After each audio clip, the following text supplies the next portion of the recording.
ఓం మహాగణాధిపతయే నమ. ఓం గురుభ్యో నమ. ఓం శ్రీమాత్రే నమ. పరమేశ్వర స్వరూపమైనటువంటి జ్యోతిష, వాస్తు మరియు ఇతర అనేకమైనటువంటి శాస్త్రములను మనకు అందించినటువంటి మహర్షులకి నమస్కారం. హయగ్రీవ హయగ్రీవ హయగ్రీవేతి యోపధేత్ తస్స నిస్సరతే వాణి జహ్నుకన్యా ప్రవాహవత్. అరుణాం కరుణాతరంగితాక్షీం ధృతపాశాంకుశపుష్పబాణ చాపాం అనిమాదిభిరావృతాం మయూకైః అహమిత్యేవ విభావయే భవానీం. శ్రీమాత్రే నమః. ప్రేక్షకులకి ఆ లలితాంబిక అమ్మవారి యొక్క అనుగ్రహం పరిపూర్ణంగా కలగాలని మనస్ఫూర్తి కోరుకుంటూ మనం ఈరోజు చెప్పుకోబోయేటువంటి టాపిక్ ఏమిటి అని చూసుకున్నట్లయితే, వార ఫలితాల్లో 12వ తేదీ నుంచి 18వ తేదీ వరకు ఉన్నటువంటి గ్రహస్థితి ఏ విధంగా ఉంది, ఈ వార ఫలితాల్లో ఎవరెవరికి ఏ విధమైనటువంటి లాభాలు కలగనున్నాయి, ఏ విషయాల పట్ల జాగ్రత్తగా ఉండాలి, మరియు ఏ పరిహార మార్గం చేసుకోవాలి. అయితే ఈ విషయాలు చెప్తుంది నేనైనప్పటికీ కూడా చెప్పేస్తుంది సాక్షాత్ లలిత అమ్మవారిగా భావిస్తూ ఒక్కొక్క లగ్నం గురించి తెలుసుకుందాం. దానికంటే ముందు అసలు గ్రహస్థితి ఏ విధంగా ఉందో చూసుకుందాం. చంద్రుడు ఈ వారం మనకి 12వ తేదీ నుంచి 18వ తేదీ వరకు మనకి మిథున, కర్కాటక, సింహరాశిలో సంచరిస్తున్నాడు. కేతువు కన్యలోని, ధనస్సులో రవి బుధులు సంచరిస్తూ, రవి 14వ తేదీ మకరంలోకి మారుతున్నాడు. కుంభంలో శని శుక్రుడు యొక్క సంచారం, మీనంలో రాహు, వృషభ రాశిలో గురువు యొక్క సంచారం జరుగుతుంది. కన్యా లగ్నము, కన్యా రాశి, మీ యొక్క రాశిలో కేతువు యొక్క సంచారం జరుగుతుంది. తెలియని వైరాగ్యము, విరక్తి, ఏదైనా ఒక పని చేయాలంటే పెద్దగా ఉత్సాహం లేకపోవడం లాంటి ఫలితాలు కేతువు అందిస్తూ ఉంటాడు. అయితే మీరు ఎప్పుడైతే గణపతిని నిత్యము ఆరాధిస్తూ ఉంటారో ఖచ్చితంగా ఆ యొక్క ప్రభావం పూర్తిగా తగ్గుతుంది. అంటే విరక్తి, వైరాగ్య ప్రభావం తగ్గుతుంది. ధనాధిపతి మీకు 6వ స్థానంలో, లగ్నాత్ ధనాధిపతి 6వ స్థానంలో ఉన్నందుకు మీకు రావాల్సిన రుణం కోసం చేసే ప్రయత్నము ఖచ్చితంగా ఫలిస్తుంది. అయితే ఇక్కడ ఈ 3వ అధిపతి అయినటువంటి కుజుడు లాభస్థానంలో నీచంలో వక్రించున్నాడు కాబట్టి గతంలో ఏవైతే మీరు చిన్న చిన్న గొడవలు, మనస్పర్ధలు జరిగినటువంటివి చాలా మట్టుకు ఆ యొక్క విషయాల్లో తగ్గడం జరుగుతూ ఉంటుంది, ప్రభావం అనేటువంటిది. అదేవిధంగా 4వ స్థానంలో రవి బుధులు ఉన్నందుకు ఉన్నత విద్యలు కానివ్వండి, లేనట్లయితే డిగ్రీ లెవెల్లో ఉండేటువంటి విద్యా సంబంధించినటువంటి విషయాల్లో గతంతో పోల్చుకున్నట్లయితే 100% ఇప్పుడు కొంత అభివృద్ధికరంగా ఉంటుంది వాతావరణం అనేటువంటిది. అదేవిధంగా భూముల మూలంగాను స్కాలర్షిప్స్, మనకి విద్యార్థులకు స్కాలర్షిప్స్ రూపంలోని మీకు వచ్చేటువంటి ధనము ఇప్పుడు రావడం జరుగుతుంది. కాకపోతే 6వ స్థానంలో శుక్రుడు సంచరిస్తున్నాడు కావున స్త్రీలతో అనవసరమైనటువంటి గొడవలు, ద్వేషాలు పెట్టుకోకండి. వారితోనే తెలియకుండానే గొడవలు రావడం 6వ స్థానంలో శుక్రుడు అయినందుకు, లేదా వివాహ సంబంధించిన విషయంలో చేసే ప్రయత్నంలో దగ్గర దాకా ఇంకా అయిపోతుందని అనుకొని మళ్ళీ వెనక్కి రావడం అనేవి జరుగుతుంటాయి 6 శుక్రుడు వల్ల. కాకపోతే 6లో శని ఉండడం చాలా మంచిది. మీరు చేసేటువంటి ఉద్యోగంలో ధన సంబంధించిన అభివృద్ధికి మరియు అదేవిధంగా రుణాల కోసం చేసే ప్రయత్నం కూడా కలగడం అనేది జరుగుతుంది. కాకపోతే మీకు 7వ స్థానంలో రాహు ఉన్నందుకు వివాహ ప్రయత్నాలు ఏవైనా సరే విదేశీ సంబంధాలు వెతుక్కోండి, ఖచ్చితంగా మీకు ముందుకు కదులుతుంది. ఇక చూసుకున్నట్లయితే ఇక్కడ ఉద్యోగ సంబంధించినటువంటి విషయాల్లో కూడా విదేశాల్లో ఉండేటువంటి కంపెనీస్తో మీరు ఏదైనా ఇంటర్వ్యూస్ తీసుకోవడం, ఇంటర్వ్యూస్లోకి వెళ్ళడం వల్ల తొందరగా మీకు ఉద్యోగ అవకాశాలు వస్తాయి, విదేశీ సంబంధంగానే వస్తాయి. అదేవిధంగా కొంతమంది టీచింగ్స్, ట్రైనింగ్స్ ఇట్లాంటి వాటిల్లో ఉంటారు. అటువంటి వాటిల్లో లెక్చరర్లుగా కానీ, ఎవరికైనా ట్రైనింగ్ ఇవ్వడం కానీ, ఉపాధ్యాయ వృత్తుల్లో ఉండేటువంటి వారికి తొందరగా ఉద్యోగ అవకాశాలు రానున్నాయి.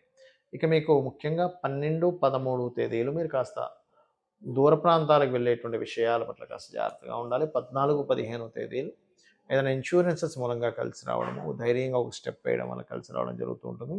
16, 17, 18 తారీఖులు ప్రధానంగా మీరు కొంచెం కొంతమంది మీ పట్ల ప్రవర్తించిన ప్రవర్తన వల్ల కొంత మానసికంగా స్ట్రెస్ అవుతారు. ఇక మీరు చేయవలసినటువంటి దేవతా ఆరాధన ఏమిటి అని చూసుకున్నట్లయితే వెంకటేశ్వర స్వామి యొక్క ఆరాధన, లక్ష్మీదేవి యొక్క అష్టోత్తరం చదువుకోవడం అన్ని విధాలు బాగుంటుంది. చాలామందికి జాతకము ఉండదు, అంటే వాళ్ళు నోట్ చేయరు అన్నమాట. నక్షత్రము, రాశి, లగ్నము ఏమీ తెలియదు. అలాంటి వారు ఎటువంటి సమస్య వచ్చినప్పుడు ఎటువంటి పరిహారం పాటించాలి మీకు జాతకం లేదు అనుకుంటే కనుక. మొట్టమొదటిగా చూడండి, సంతానం కలగటం లేదు, లేదా చేస్తున్న ఉద్యోగంలో ప్రమోషన్స్ రావట్లేదు, మీరు కష్టపడుతున్నటువంటి కష్టానికి తగ్గట్టుగా గుర్తింపు రావట్లేదు అనుకున్నప్పుడు మీరు సూర్య ఆరాధన ఎక్కువగా చేయాలి. గోవుకి గోధుమ రవ్వ తినిపిస్తూ ఉండండి ఆదివారాలు. ఖచ్చితంగా గోవులో సమస్త దేవతలు ఉంటారంటారు కాబట్టి ఖచ్చితంగా మీకు పేరు ప్రఖ్యాతలు రావడం జరుగుతుంది. దాంతోపాటు ఓం శ్రీమాత శ్రీ మహారాజ్ని శ్రీమత్ సింహాసనేశ్వరి నమః అని చెప్పి చేసుకున్నట్లయితే కూడా మీకు ఉద్యోగ అవకాశాలు పెరగడం, ఉద్యోగం రావడం కూడా జరుగుతుంది.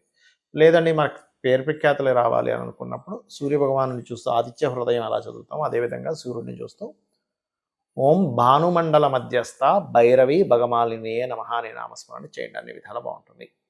అదేవిధంగా మరి కొంతమందికి మానసిక స్ట్రెస్ ఎక్కువగా ఉంటుంది, చిన్న చిన్న విషయాలకే స్ట్రెస్ అయిపోతుంటారు, మానసికంగా ఎక్కువ ఇబ్బంది పడుతుంటారు. అలాంటి వారు మెడిటేషన్ నేర్చుకోండి.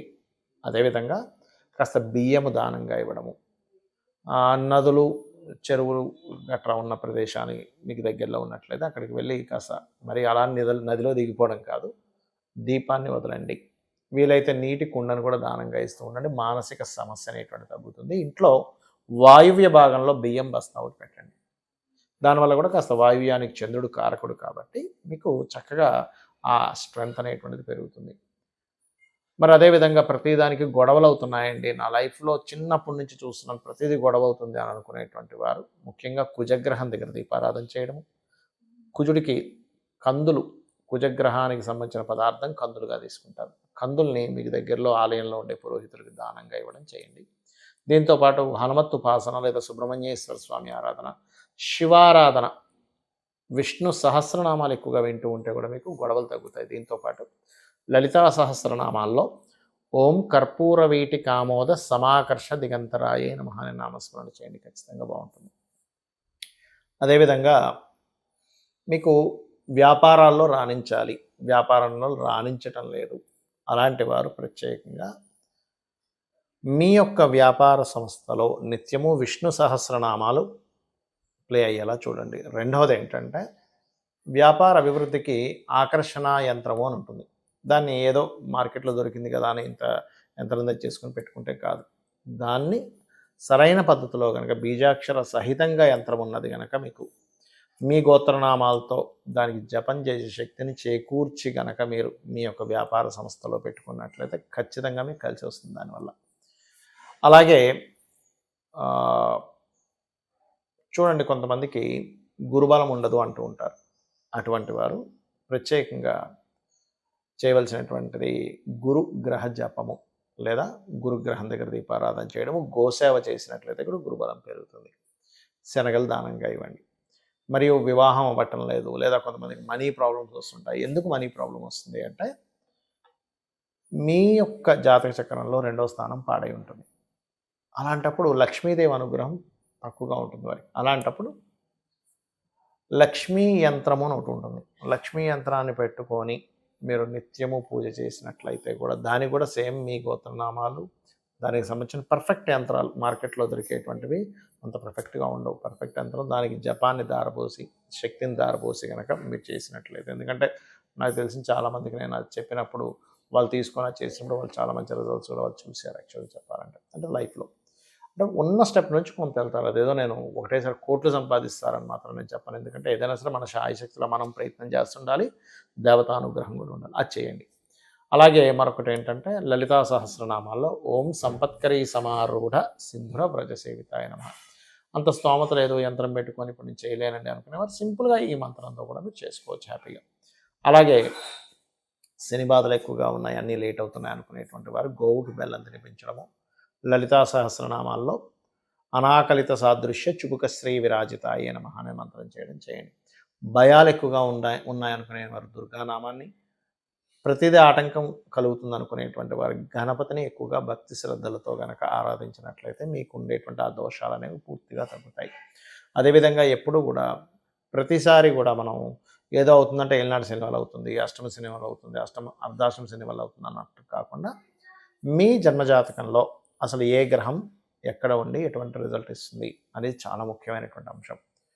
అసలు ఏ భావాధిపతి అక్కడ మూవ్ అయ్యాడు, దానికి ఎటువంటి ఫలితాలు వస్తున్నాయని క్లీన్గా అబ్జర్వ్ చేసి ఆ గ్రహానికి సంబంధించిన దానము మంత్రము చేస్తే ఖచ్చితంగా మీకు ప్రాబ్లం అనేటువంటిది క్లియర్ అవుతుంది.